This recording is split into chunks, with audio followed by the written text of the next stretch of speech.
Sjeme. Razmatranje na Evanđelje dana za 14. ožujak 2025. godine. Matej 5, 20-26. Autor otac Lorenzo Montecalvo. Ne ubija se samo nožem, već i riječju koja je zatrovana srdžbom. Neki kršćani često dolaze u ispovjedaonicu govoreći: Oče, nemam grijeha za ispovjediti, nisam nikog ubio, nisam počinio preljub. Na to dodam: brate, sestro, ako si bez grijeha, ne znam zašto si došao ili došla k meni. Očito mnogi katolici nisu rasvjetljeni ni podučeni riječu Božjom. Iz tog razloga ne žive u istini govora na gori, koji nas potiče da živimo unutarnju duhovnost, a ne samo vanjsku.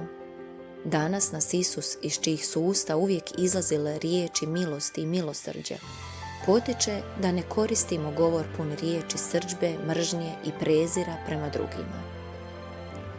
Kao što majka strašno pati kad osjeti da joj je sin prezren od strane vršnjaka uvredljivim i pogrdnim riječima, tako i Bog pati kad je neko njegovo dijete prezreno ili pogođeno riječima srdžbe ili prezira koje su ponekad oštrije od mača. Zloća koja prebiva u srcu izlazi na usta. Jezik je sposoban izreći zle riječi koje ranjavaju više od zlih dijela. Nasilje koje postaje kuga u našim školama su prouzrokovala djeca koja nisu bila odgojena u ljubavi. Bio sam mlad i nalazio sam se između dvojice svećenika koji su jedno drugom govorili vrlo uvredljive riječi.